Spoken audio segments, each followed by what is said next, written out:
प्राचीन भारत में ऋषि उद्दालक के सबसे होनहार छात्र कहोड़ ने उनकी बेटी सुजाता से शादी की। उनकी शांतिपूर्ण जिंदगी में जल्द ही खुशियां आईं। सुजाता मां बनने वाली थी। कहोड़ अपने होने वाले बच्चे को एक महान विद्वान बनाने के लिए उत्सुक था। सुजाता के पास रोज वेद मंत्रों का जाप करता था, यह उम्मीद करते हुए कि बच्चा गर्भ में ही ज्ञान सोख लेगा। एक दिन सुजाता के अंदर से एक छोटी सी आवाज ने कहोड़ के उच्चारण को ठीक किया। हैरान और अपने अभिमान को चोट पहुंचाने के कारण कहोड़ अपनी समझदारी भूलकर अपने अजन्मे बच्चे को श्राप दिया। अपने अहंकार के लिए तुम 8 जगहों से टेढ़े पैदा होगे। सुजाता रोई, लेकिन श्राप को वापस नहीं लिया जा सका। उनके बच्चे का भाग्य एक पिता के अभिमान और गुस्से से तय हो गया था। इस तरह अहंकार के एक पल ने एक शानदार आत्मा के भाग्य को आकार दिया। आश्रम जो कभी उम्मीद से भरा था, अब बच्चे के जन्म का दुख में इंतजार कर रहा था। अष्टावक्र की कहानी शुरू हो चुकी थी। राजा जनक ने एक भव्य बहस की घोषणा की, जहां हार का मतलब डूबकर मौत था।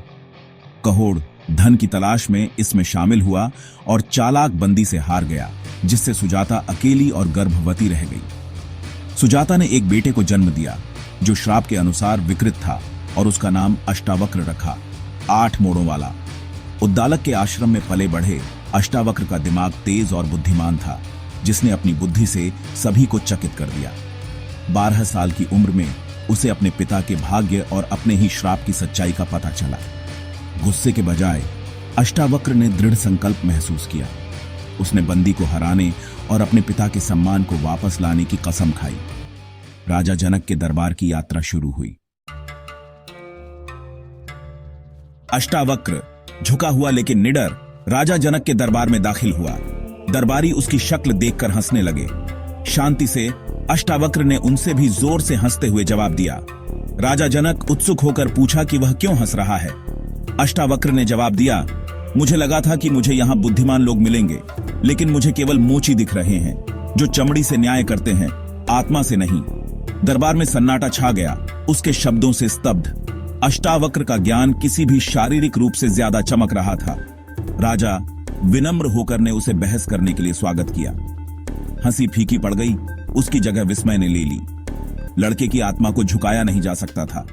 असली परीक्षा शुरू होने वाली थी। राजा जनक ने सच्चे ज्ञान को पहचानते हुए अष्टावक्र को बंदी को चुनौती देने के लिए आमंत्रित किया।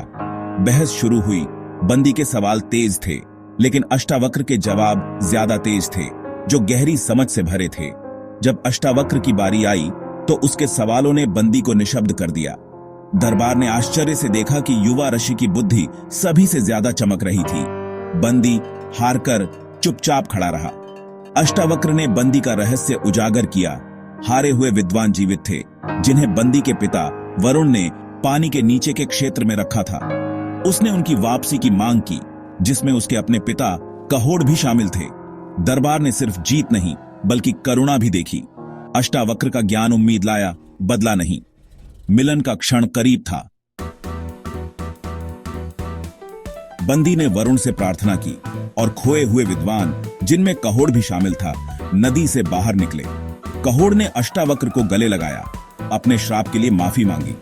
तुम्हारा ज्ञान सीधा और सच्चा है, उसने कहा, अपने बेटे पर गर्व करते हुए। राजा जनक भावुक होकर ने अष्टावक्र से अपना गुरु बनने के लिए कहा। अष्टावक्र की शिक्षाएं अष्टावक्र गीता बन गई, जो आंतरिक सत्य के लिए एक कालातीत मार्गदर्शिका है। कहानी हमें दिखावे से परे देखने और भीतर की आत्मा को महत्व देने की सीख देती है। सच्चा मूल्य ज्ञान, दया और साहस में निहित है, बाहरी रूप में नहीं। हमें याद रखना चाहिए, रूप से नहीं, बल्कि भीतर की रोशनी से न्याय करें। टेढ़ा लड़का सभी के लिए ज्ञान का प्रकाश स्तंभ बन गया।